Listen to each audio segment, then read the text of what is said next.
BA because, well, the Atlanta Hawks, they stole game two. In New York, the series is now tied 1-1. The question on the screen being, are they in control of this series?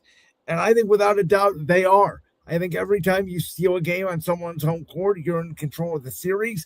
They say, the series never starts until a road team wins, and that's exactly what happened here. The Knicks were in control up until the fourth quarter, and then they shrunk down the stretch, and CJ McCollum took over the game.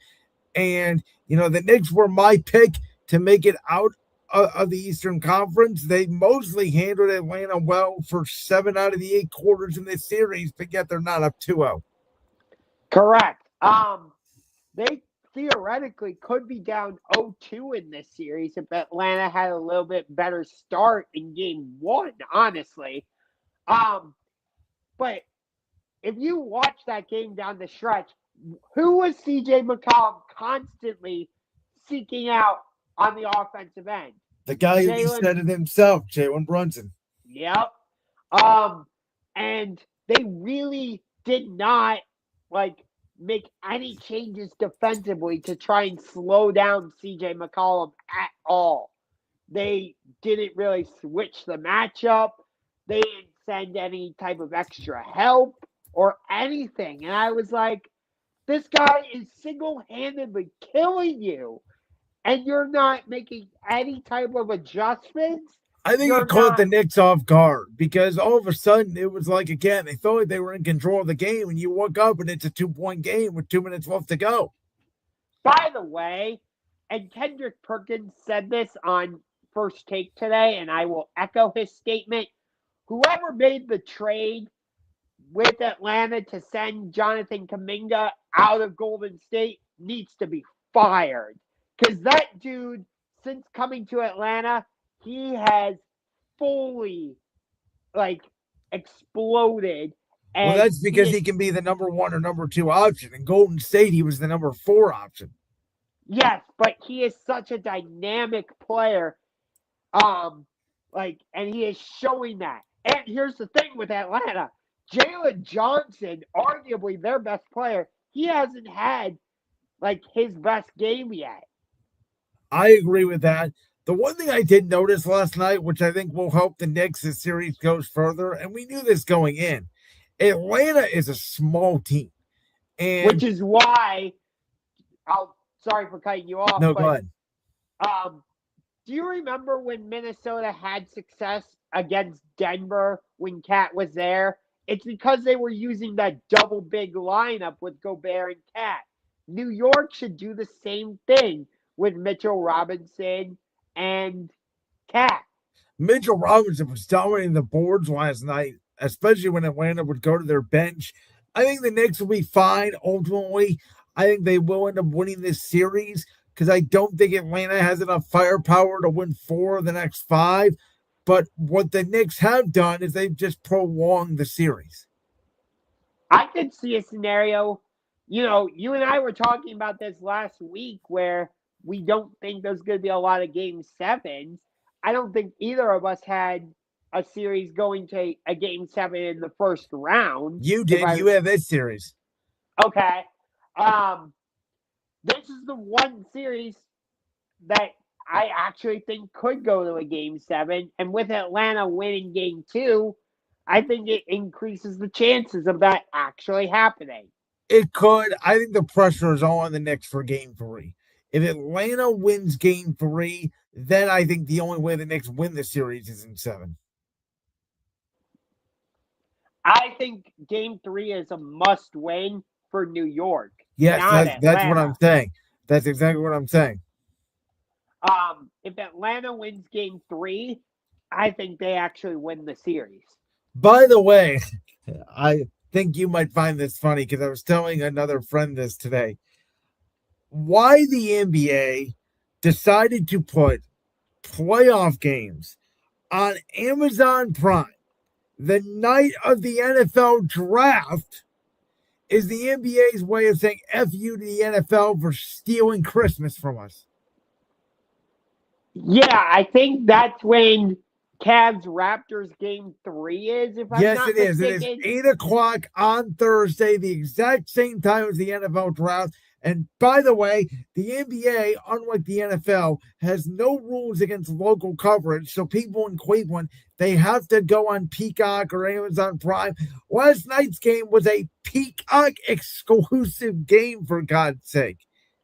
Yeah, it like there's no local broadcast for No, the NBA playoffs. it's horrible. And again, I know we're talking about the NBA players in general.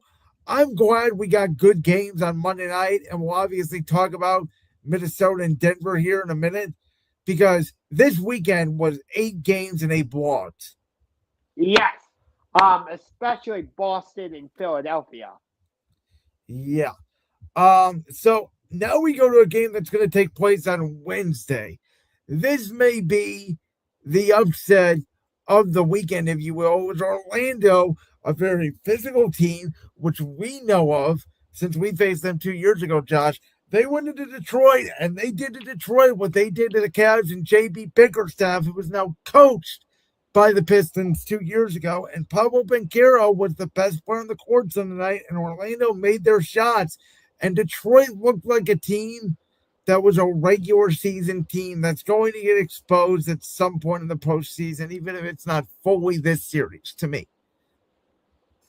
We've seen Orlando do this to other teams in the past, notably 2019. They won game 1 against the Toronto Raptors, and we know what would go on to happen with Toronto. I don't remember that. Wait, they won game 1 of that year? Toronto won the title? Yeah. I didn't know that. I totally forgot about that. Yes, they did. I think they won game 1 against Milwaukee in the bubble. That I do remember. They did. You're right on that. So we've seen Orlando do this. I don't think it's that big of a deal, but I do think Orlando exposed something with Detroit. And, well, it wasn't that Orlando exposed it, but it was fully on display.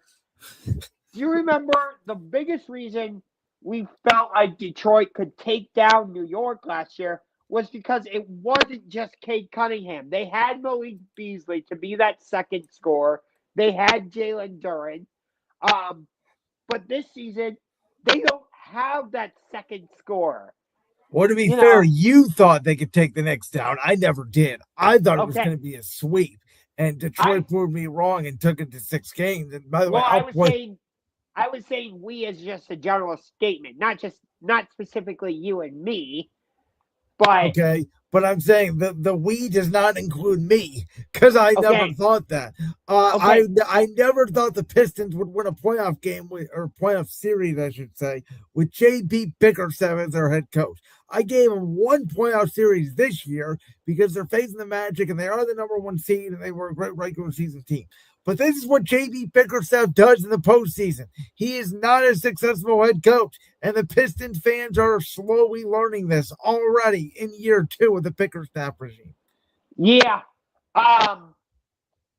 This might be the Pistons this season might turn out to be what the Cavs were against the Pacers last year. I'll tell you what, this may be a hot take. If I'm the Cavs, I'd rather play Detroit than play Orlando. I don't want to play Orlando. We've seen what Orlando can do to us in a postseason game. I think Pablo Banchero, compared to Cade Cunningham, is a better player right now when healthy. And I think Orlando, with their physicality, they may not be able to shoot, but they could beat the Cavs up physically. We did take 3 out of 4 from them in the regular season series. We did, but I can't get that playoff series from 2 years ago out of my head. The Cavs were the significantly better team, and they took us to 7 games. Yeah, and in that game 7, I think we were down by as many as 19. We were down, I think, 20 going into halftime, then had that miracle comeback in the second half. So this is a really weird one out west because about 20 minutes prior to tip-off, all of a sudden, wait, Kevin Durant's out?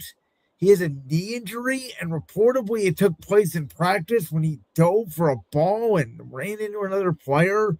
And now he's a game time decision tonight. And Houston's offense without him looked like they had no idea what they were doing, and they have no scores. And listen, it's this series could have had Kevin Durant, Luka Doncic, Austin Reeves, LeBron, Sengun, Ahmed Thompson, and we're missing half of those stars at this point, especially if Durant doesn't play tonight. Reportedly, he's going to give it a go. But I was shocked, even without Durant, because I realized, I said, wait a minute, Durant's not out there. I see him in street calls. Oh, okay. That's why the Lakers are winning so much. Luke Kennard had a great game. Hachimura did his thing. That's what the Lakers are going to need, is help with these role players to win this series. But if they win tonight, they got a good shot to. Yeah, I agree. I don't think they'll win both games down in Houston. I think they will split. But, well, if Durant's healthy and plays tonight and looks good and they win tonight, I don't know if the Lakers win another game of the series.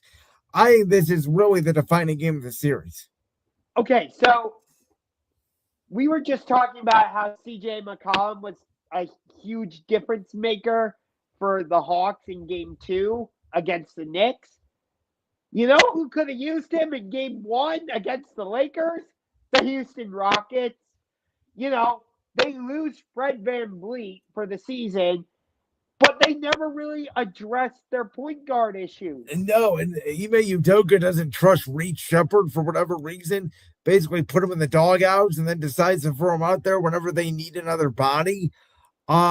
Houston has had a very weird season from day one, and it's almost a fitting end of their season where it's like they went for the Tex game with Kevin Durant. Then they seemingly get over it. They go on a run. They get the 5 seed. They get to play a Lakers team who's now dealing with injuries. No Luka Doncic, no Austin Reeves. And then Kevin Durant, right on schedule, disappears. Yep. Like, this series is just weird. And whoever wins it is probably going to lose to the Thunder in 5. I would say 4. If it's the Rockets, we've seen them play the Thunder tough. So I would give Houston 1 game. All right. This, we both agreed going into the playoffs was going to be the best first round series. I said it really depended on the health of Anthony Edwards. I was a little worried about his knee injury coming into the postseason because he didn't play a lot in the back half of the regular season. But he was healthy. He had an amazing game 2. That was a back and forth topsy-turvy game last night. Denver gets out to the 19-point lead early. Minnesota closes the gap. They dominate for the most part the second quarter. It's a back and forth game. Minnesota pulls away late in the fourth quarter. Out of the last 30 meetings between these two teams, they've split 15 games apiece. They really do feel like even teams, and it feels like this thing's going down to 7 games to me. Rudy Gobert really did a fantastic job defensively on Jokic late in that game. And the funny part is a great defensive job is like 24, 9, and 7 for Jokic. That's true. But it comes back to the issue you and I were talking about last week, which is outside of Jamal Murray and Nikola Jokic, who's going to be that third scorer for Denver? You know, so, I said it. Well, the other thing is this. What do I always tell you the NBA playoffs are about, Josh? Who is going to take and make the shot at the time to win the game in the quarter, which is the fourth quarter? And Jamal Murray had a fantastic first half last night, including a buzzer beater down the half. In the second half, he had 7 points. And in the fourth quarter specifically, he had 2 points and went 1 for 5 from the field. And I believe Jokic also only had 5 or 6 points in the fourth quarter. That's not going to get it done, especially against a Minnesota team who Denver may have Jokic and Murray and Aaron Gordon, But Minnesota, and we talked about this going into the series. They have Ant, they have Julius Randle, they have Rudy Gobert, they have DiVincenzo, they have DeSumo, they have Naz Reid, they have Mike Conley. They have so many guys that they can throw at you that Denver doesn't have. And that's the difference is Jokic is going to have to give you 35, 15, and 10, I feel like, or close to it. Yeah. If Denver's going to get out of this series, they need like at least 20 from maybe both Cam Johnson and Aaron Gordon each game. This is another travesty that this game is going to be on Amazon Prime Thursday night during the NFL draft because you can make an argument if the Nuggets get through Minnesota and they get through San Antonio, maybe they take on OKC. Denver's the most appealing team to watch. They have the best matchups in every round of the playoffs. Yeah. I hope we get that Denver-San Antonio second round matchup. I still think we do. I think we go back to Ball Arena tied at 2-2. I think Denver will win game 5. And I think that they will not let what happened to them in game 7 2 years ago happen again. Because the crazy thing is, there have been times where the Nuggets have dominated Minnesota and they look like the better team, but they cannot do it for long stretches. Yeah. Because I don't think San Antonio is going to have an issue with Portland. Portland may win game 4 if like the Spurs want to win it on their home court, but I could really see a sweep there. Yeah. Like honestly, Denver, Minnesota is the only real intriguing series, at least on the Western Conference side.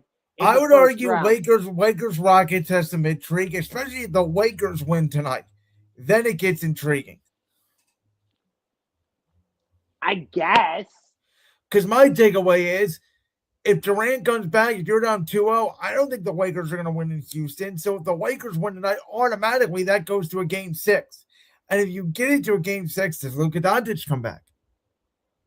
That's where it gets interesting.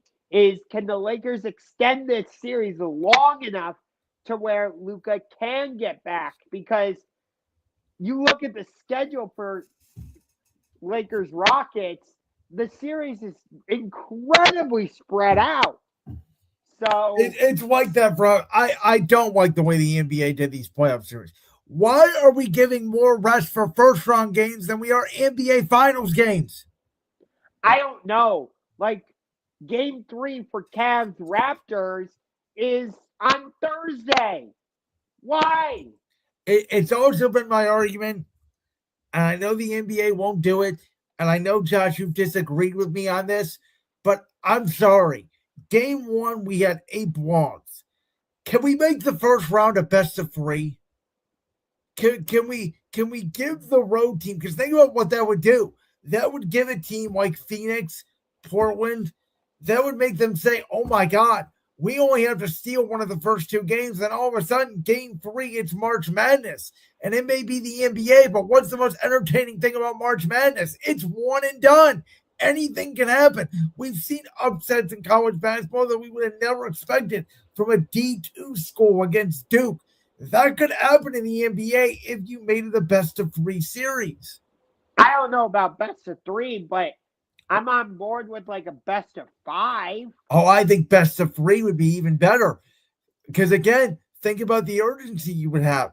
The road team would only have to win 1 game out of the first 2. And then all of a sudden it's winner take all. See, like I think the WNBA recently changed their playoffs so that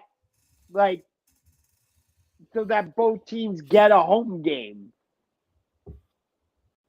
All right, well, Josh, last week you said that the Raptors scared you a little bit as a Cavs fan. And I said, that to remind you what you said a year ago about the Miami Heat. And then the Cavs ended up beating them by a record playoff margin.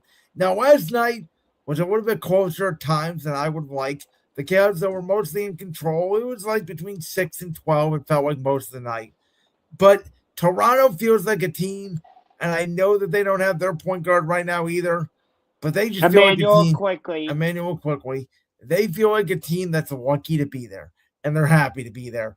And they may win one game in Toronto, maybe even game 3, but I am not worried at all at this point about this series going 6. I think the Cavs are proven that they are the better team. I don't know if they'll sweep them. Again, you never know. Maybe Toronto steals one game, but I think a gentleman sweep at the worst here for Cleveland. Brandon Ingram has not played well at all so far in these first 2 games. He was used more as a screener in game 1, and then all the stories come out about him saying, I want more shots and all this and that, which I think is pure ridiculousness. Because if you're the all-star, you should be the one saying, oh, I need more shots. When Kawhi was there in 2019, I get that he doesn't say a lot. I understand that. But did you hear him ever say, oh, I need the ball more. I need more shots? No! That's because Kawhi Leonard hasn't uttered one word to his teammates probably in 5 years. But do you get my point of what I'm trying to say? I think superstars lead in different ways. And I think Kawhi Leonard is a follower. And I think for this team, Brandon Ingram needs to be a leader. And I think Brandon Ingram is clearly the best player on this Toronto team that I don't think has a leader. And so, yeah, in order for them to win, I do think Brandon Ingram needs to take more shots. I actually agree with him.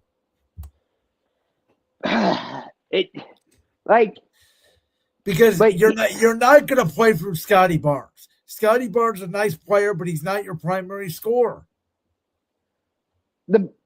I think he can be. That's the thing.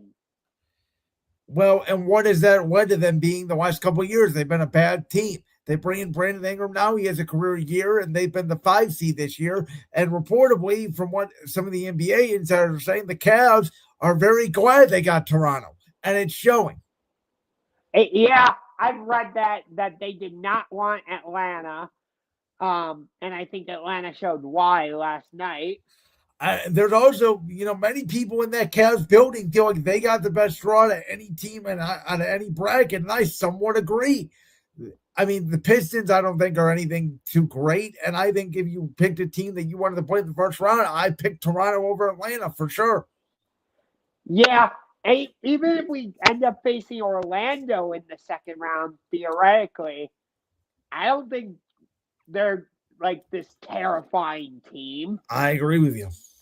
Like, I get what you were saying earlier about Paolo Banchero, but,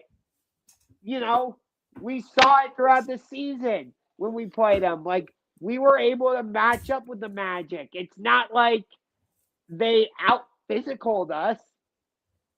I agree.